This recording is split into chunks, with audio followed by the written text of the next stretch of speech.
여러분 혹시 아침에 일어났을 때 손가락 마디가 뻣뻣하게 굳어서 펴지지 않는 경험 해보신 적 있으신가요?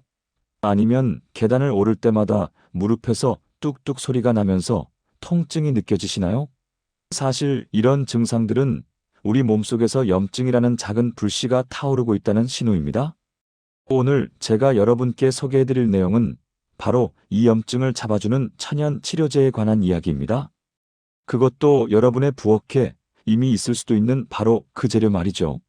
지금부터 20분간 집중해 주시면 여러분의 건강 인생이 완전히 달라질 수 있습니다. 작년 가을이었습니다. 서울 강남에 사시는 김영희 씨, 당시 62세였는데요. 이분은 15년 넘게 무릎 관절염으로 고생하고 계셨습니다. 아침에 일어나면 무릎이 너무 아파서 화장실 가는 것조차 힘들 정도였다고 합니다. 병원에서는 연골이 많이 닳았으니 결국 수술을 고려해 봐야 한다는 이야기까지 들었죠. 그런데 이분이 6개월 동안 매일 아침 어떤 것을 꾸준히 드신 후에 놀라운 변화가 일어났습니다. 통증이 절반 이상 줄어들었고 계단도 혼자 힘으로 오르내릴 수 있게 됐다고 합니다. 심지어 주치의 선생님도 깜짝 놀라셨다고 해요. 대체 이분이 뭘 드셨을까요? 바로 말린 생강차였습니다. 생강, 우리가 너무나 흔하게 알고 있는 이 향신료가 사실은 엄청난 약효를 가진 천연 치료제라는 사실 알고 계셨나요? 오늘 이 시간에는 생강이 우리 몸에 어떤 놀라운 일들을 해주는지, 그리고 어떻게 먹어야 그 효과를 제대로 볼 수 있는지 하나하나 자세히 알려드리겠습니다. 특히 말린 생강과 생생강의 차이, 이것만 제대로 알아도 여러분의 건강이 크게 달라질 수 있습니다. 먼저 생강의 역사부터 잠깐 살펴볼까요? 생강은 정말 오래전부터 약재로 사용되어 왔습니다. 무려 700년 전 유럽에서는 생강이 너무나 귀해서 양 한 마리 가격으로 거래됐다고 합니다. 상상이 되시나요? 지금 우리가 마트에서 몇천 원이면 살 수 있는 생강 한 뿌리가 당시에는 양 한 마리 값을 했다는 겁니다. 왜 그랬을까요? 바로 그만큼 효능이 뛰어났기 때문입니다. 중세 유럽에서는 흑사병이 돌 때 생강을 먹으면 병을 예방할 수 있다고 믿었고, 실제로 많은 귀족들이 생강을 상비약처럼 가지고 다녔다고 합니다. 중국의 고대 의학서인 신농본초경에도 생강이 상등급 약재로 분류되어 있고, 우리나라 동의보감에도 생강의 효능이 자세히 기록되어 있습니다. 그렇다면 현대의학은 생강을 어떻게 보고 있을까요? 놀랍게도 최근 10년간 생강에 관한 수많은 연구들이 진행되었고, 그 결과들이 속속 발표되고 있습니다. 특히 염증을 억제하는 효과에 대해서는 정말 놀라운 연구 결과들이 나오고 있습니다. 생강 속에 들어있는 진저롤과 쇼가올이라는 성분이 우리 몸에서 염증을 일으키는 물질들의 생성을 막아준다는 거죠. 쉽게 말하면 우리 몸속에서 불이 났을 때 그 불을 끄는 소방수 역할을 해준다는 겁니다. 여기서 잠깐 염증이 뭔지 정확히 이해하고 넘어가야 할 것 같습니다. 염증은 우리 몸이 외부 침입자나 손상된 세포에 반응해서 일으키는 방어작용입니다. 적당한 염증은 우리 몸을 지켜주는 좋은 역할을 하죠. 그런데 문제는 만성염증입니다. 이게 바로 우리 건강의 적입니다. 만성염증은 몸속에서 계속해서 작은 불씨가 타고 있는 상태라고 생각하시면 됩니다. 이 작은 불씨가 시간이 지나면서 우리 몸의 여러 곳을 조금씩 태워나가는 거죠. 관절염, 당뇨병, 심장병, 심지어 암까지 이런 만성염증과 연관이 있다는 연구들이 계속 나오고 있습니다. 자, 이제 본격적으로 생강의 성분에 대해 알아볼까요? 생강에는 크게 두 가지 중요한 성분이 들어 있습니다. 바로 진저롤과 쇼가올입니다. 이름이 좀 어렵죠? 하나씩 쉽게 설명해 드리겠습니다. 먼저 진저롤은 생강에 많이 들어있는 성분입니다. 생강을 씹었을 때 느껴지는 그 알싸하고 매운맛의 주인공이 바로 진저롤입니다. 이 진저롤은 소화를 도와주고 구토를 억제하는 효과가 있습니다. 임신 초기 입덧으로 고생하시는 분들께 생강차를 권하는 이유가 바로 이 진저롤 때문입니다. 실제로 대전의 한 산부인과 병원인 블루밍산 부인과에서 입덧으로 고생하는 임산부들에게 생강차를 권유했더니 70% 이상의 증상이 완화됐다는 보고가 있었습니다. 그럼 쇼가올은 뭘까요? 이게 바로 오늘의 핵심입니다. 쇼가올은 생강을 말리거나 가열했을 때 진저롤이 변해서 만들어지는 성분입니다. 쉽게 말하면 진저롤의 업그레이드 버전이라고 생각하시면 됩니다. 이 쇼가올이 바로 염증을 강력하게 억제하고 혈액순환을 촉진시키는 주인공입니다. 그래서 관절염이나 류마티스처럼 염증성 질환으로 고생하시는 분들께는 생생강보다 말린 생강이 훨씬 더 효과적입니다. 생강을 말리면 쇼가올의 함량이 무려 10배 이상 증가한다는 연구 결과도 있습니다. 인천에 사시는 정미숙 씨, 68세 여성분인데요. 이분은 류마티스 관절염으로 20년 넘게 고생하셨습니다.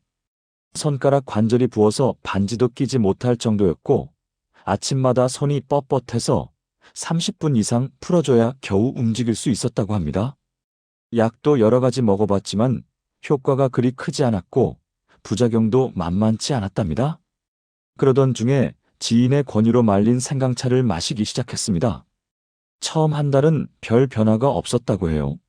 그런데 2달째부터 조금씩 손이 덜 붓기 시작했고 석 달째부터는 아침에 일어났을 때 손가락이 훨씬 부드럽게 움직였다고 합니다.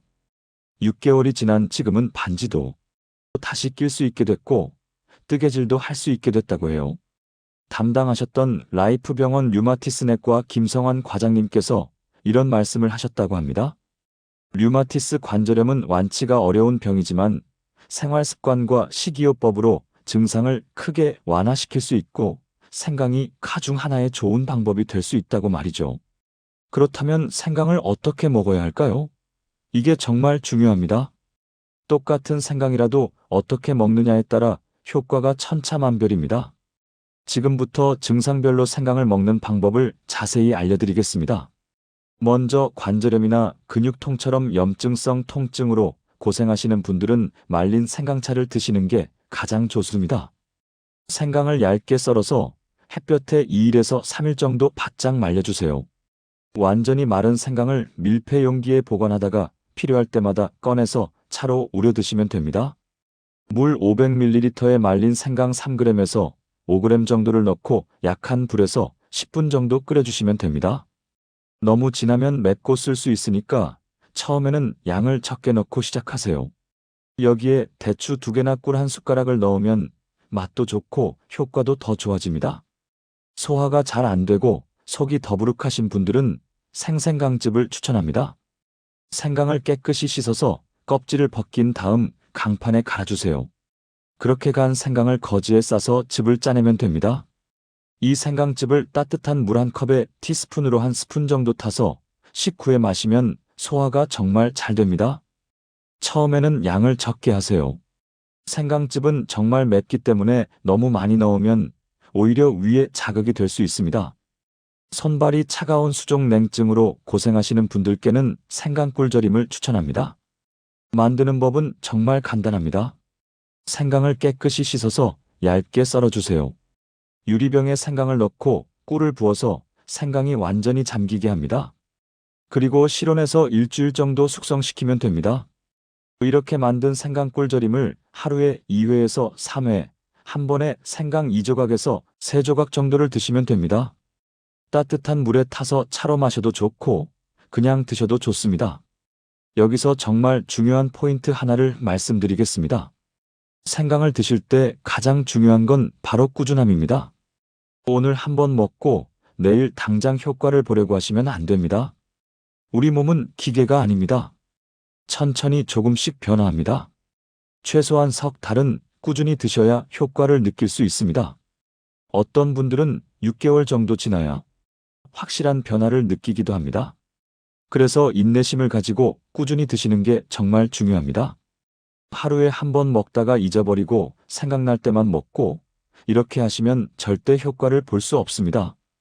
매일 같은 시간에 규칙적으로 드세요. 예를 들어 아침 식사 후에 꼭 생강차 한 잔을 마신다는 식으로 습관을 만드시는 게 좋습니다. 그렇다면 하루에 얼마나 먹어야 할까요? 이것도 많은 분들이 궁금해하시는 부분입니다. 일반적으로 생강은 하루에 10g 정도가 적당합니다. 생생강 기준으로 엄지손가락 1마디 정도의 크기라고 생각하시면 됩니다. 말린 생강은 이보다 조금 적게 한 5g에서 7g 정도면 충분합니다. 더 많이 먹는다고 해서 효과가 더 좋은 게 아닙니다. 오히려 과하면 속이 쓰리거나 설사를 할 수 있으니까 적당량을 지키는 게 중요합니다. 그리고 꼭 식후에 드세요. 공복에 생강을 먹으면 위에 자극이 될 수 있습니다. 특히 위가 약하신 분들은 더욱 조심하셔야 합니다. 이제 생강을 먹으면 안 되는 경우에 대해서도 말씀드려야겠습니다. 아무리 좋은 음식이라도 모든 사람에게 다 좋은 건 아니니까요. 먼저 혈액 응고에 문제가 있으신 분들은 주의하셔야 합니다. 생강은 혈액을 묽게 만드는 효과가 있습니다. 그래서 혈액 희석제를 복용하고 계신 분들은 생강을 많이 드시면 안 됩니다. 출혈 위험이 높아질 수 있거든요. 수술을 앞두고 계신 분들도 최소 2주 전부터는 생강 섭취를 중단하셔야 합니다. 또 담석증이 있으신 분들도 조심하셔야 합니다. 생강이 담즙 분비를 촉진시키기 때문에 담석이 있으면 통증이 악화될 수 있습니다. 임신 중이신 분들은 입덧 완화를 위해 소량의 생강은 괜찮지만 많이 드시면 안 됩니다. 하루 1g 이하로 제한하시는 게 안전합니다. 위궤양이나 역류성 식도염이 심하신 분들도 주의가 필요합니다. 생강이 소화를 돕긴 하지만 매운 성분이 위를 자극할 수 있기 때문입니다. 이런 경우에는 소량부터 시작해서 몸의 반응을 보면서 조절하시는 게 좋습니다. 그리고 당뇨약을 드시는 분들도 조심하셔야 합니다. 생강이 혈당을 낮추는 효과가 있기 때문에 당뇨약과 함께 먹으면 저혈당이 올 수 있습니다. 반드시 담당 의사 선생님과 상의하신 후에 드세요. 고혈압약을 드시는 분들도 마찬가지입니다. 생강이 혈압을 낮추는 효과가 있어서 약과 함께 복용하면 혈압이 너무 떨어질 수 있습니다. 여기서 가장 중요한 말씀을 드리겠습니다. 생강은 치료약이 아닙니다. 이 점을 꼭 기억해 주세요. 생강은 병을 고치는 게 아니라 병이 생기지 않도록 도와주고 이미 있는 증상을 완화시켜주는 역할을 합니다. 그래서 몸에 이상 신호가 느껴지면 먼저 병원에 가셔야 합니다. 생강은 그 다음입니다. 병원 치료를 받으면서 생강을 보조적으로 활용하시는 게 가장 현명한 방법입니다. 병원 치료를 거부하고 생강만 먹으면 낫겠지 하는 생각은 정말 위험합니다. 특히 암이나 심장병 같은 중대한 질환일 경우에는 더욱 그렇습니다. 이제 실생활에서 생강을 어떻게 활용할 수 있는지 구체적으로 알려드리겠습니다. 먼저 생강차 만드는 법부터 자세히 설명해 드릴게요. 신선한 생강을 고르는 게 첫 번째입니다. 마트에 가시면 생강이 여러 개 있는데 껍질이 매끄럽고 단단한 것을 고르세요. 주름이 많거나 물렁한 건 오래된 겁니다. 생강을 집에 가져오시면 흐르는 물에 깨끗이 씻어주세요. 솔로 문질러서 흙을 완전히 제거하는 게 좋습니다. 그 다음 껍질을 벗기는데 숟가락으로 긁어내면 쉽게 벗겨집니다. 칼로 깎으면 살이 너무 많이 없어지거든요. 껍질을 벗긴 생강을 얇게 썰어주세요. 2mm 정도의 두께가 적당합니다. 생생강차를 만들 때는 물 500ml에 썬 생강 10g 정도를 넣고 중불에서 끓여주세요. 물이 끓기 시작하면 약한 불로 줄이고 15분 정도 더 끓입니다. 그러면 물색이 연한 노란색으로 변하고 생강향이 진하게 퍼집니다. 불을 끄고 5분 정도 우려낸 다음 채로 걸으면 생강차 완성입니다. 여기에 꿀이나 대추, 레몬을 넣으면 맛이 더 좋아집니다. 처음 드시는 분들은 생강량을 절반으로 줄이세요. 익숙해지면 조금씩 양을 늘리시면 됩니다. 말린 생강차는 더 간단합니다. 앞에서 말씀드린 것처럼 생강을 바짝 말려서 보관해 두시면 됩니다. 말린 생강 5g 정도를 물 500ml에 넣고 10분 정도 끓이면 됩니다. 말린 생강은 성분이 농축되어 있어서 생생강보다 양을 적게 쓰셔야 합니다. 그리고 효과도 더 강하니까 처음에는 3g 정도로 시작하시는 게 좋습니다. 말린 생강차는 색이 좀 더 진하고 맛도 더 강합니다. 어떤 분들은 처음에는 맛이 낯설다고 하시는데 일주일 정도 마시면 익숙해집니다. 생강꿀 절임을 만들 때 팁을 하나 더 드리자면 생강을 썰 때 너무 얇게 썰지 마세요. 3mm에서 5mm 정도가 적당합니다. 너무 얇으면 꿀에 절여지면서 너무 물러져서 먹기 불편합니다. 그리고 꿀은 순수한 꿀을 사용하세요. 시중에 파는 가공 꿀 중에는 물엿이 많이 섞인 제품들이 있는데 그런 건 효과가 떨어집니다.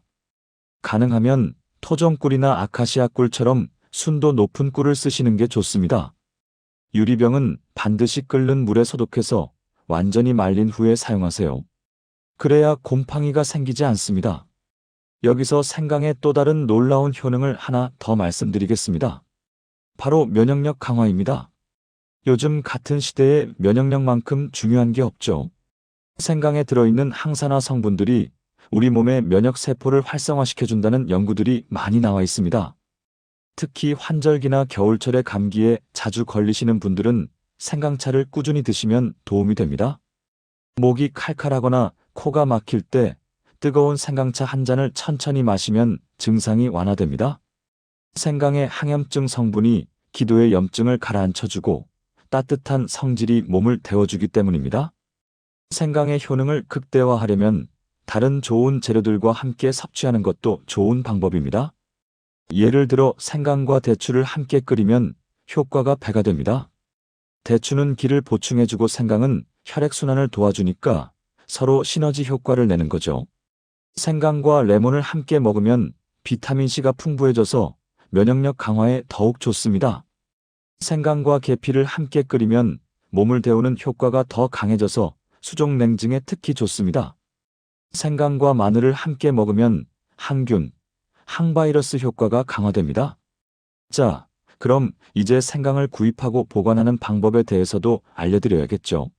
마트에서 생강을 고를 때는 몇 가지만 체크하시면 됩니다. 먼저 껍질을 보세요. 껍질이 매끄럽고 윤기가 나는 게 신선한 겁니다.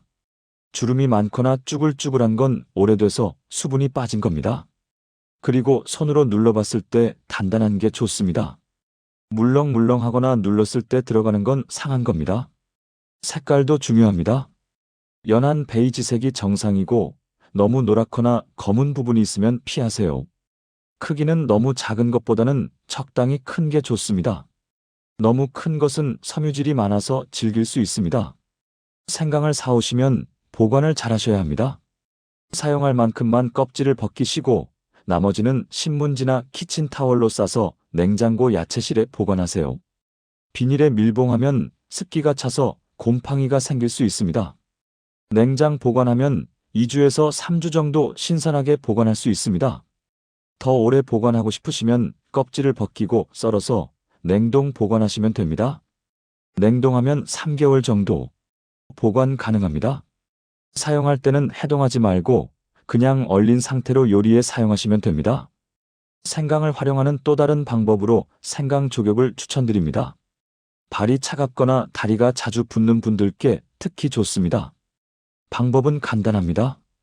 큰 대야에 40도에서 42도 정도의 따뜻한 물을 담고 여기에 생강차를 진하게 우려서 부어주세요. 생강 20g 정도를 물 1리터에 끓여서 만든 생강물을 대야에 부으면 됩니다.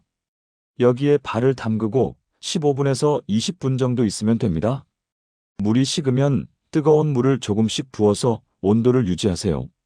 조격을 하면 발이 따뜻해지면서 전신의 혈액순환이 좋아집니다. 잠자기 전에 조격을 하면 수면의 질도 좋아집니다. 여기서 생강을 활용한 건강 습관을 하나 더 알려드리겠습니다. 바로 생강 스포입니다. 관절이 아프거나 근육이 뭉쳤을 때 사용하면 정말 효과적입니다. 만드는 방법은 이렇습니다. 생강 30g 정도를 강판에 갈아서 거즈에 싸주세요. 이걸 뜨거운 물에 담갔다가 물기를 살짝 짜고 아픈 부위에 올려놓습니다. 너무 뜨거우면 화상을 입을 수 있으니까 수건으로 한번 감싸서 온도를 조절하세요. 10분에서 15분 정도 올려두면 됩니다. 식으면 다시 뜨거운 물에 담갔다가 올려주세요. 이걸 하루에 2~3번 하면 통증이 많이 완화됩니다. 이제 마무리하면서 여러분께 당부드리고 싶은 말씀이 있습니다. 건강은 하루아침에 만들어지지 않습니다. 오늘 생강을 먹었다고 내일 당장 모든 게 좋아지는 건 아닙니다. 하지만 매일 조금씩 꾸준히 건강한 습관을 실천하면 분명히 변화가 옵니다. 생강은 그 건강한 습관 중 하나가 될 수 있습니다. 비싼 건강식품이나 영양제를 사는 것보다 훨씬 경제적이고 부작용도 적고 효과도 확실합니다. 단, 꾸준함이 전제되어야 합니다. 그리고 다시 한번 강조하지만 생강은 만병통치약이 아닙니다. 병원 치료를 대신할 수 없습니다. 몸에 이상이 느껴지면 반드시 병원에 가셔서 정확한 진단을 받으세요. 생강은 그 이후에 보조적으로 활용하는 겁니다. 건강한 식습관, 규칙적인 운동, 충분한 수면, 스트레스 관리, 이런 기본적인 것들이 먼저입니다.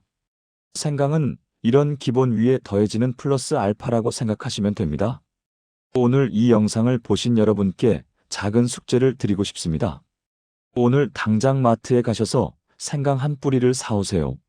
그리고 내일 아침 생강차 한 잔을 우려서 천천히 마셔보세요. 그렇게 일주일만 해보세요. 일주일 후에 여러분의 몸이 어떻게 달라졌는지 느껴보세요. 아마 큰 변화는 못 느끼실 겁니다. 하지만 한 달, 두 달, 석 달 꾸준히 하다 보면 어느 순간 깨닫게 될 겁니다. 아, 내 몸이 조금씩 건강해지고 있구나 하고 말이죠. 손발이 덜 차갑고 소화가 더 잘 되고 아침에 일어날 때 더 개운하고 관절 통증이 줄어들고 이런 작은 변화들이 쌓이면 결국 큰 변화가 됩니다. 마지막으로 제가 만난 여러분들의 공통점을 말씀드리고 싶습니다.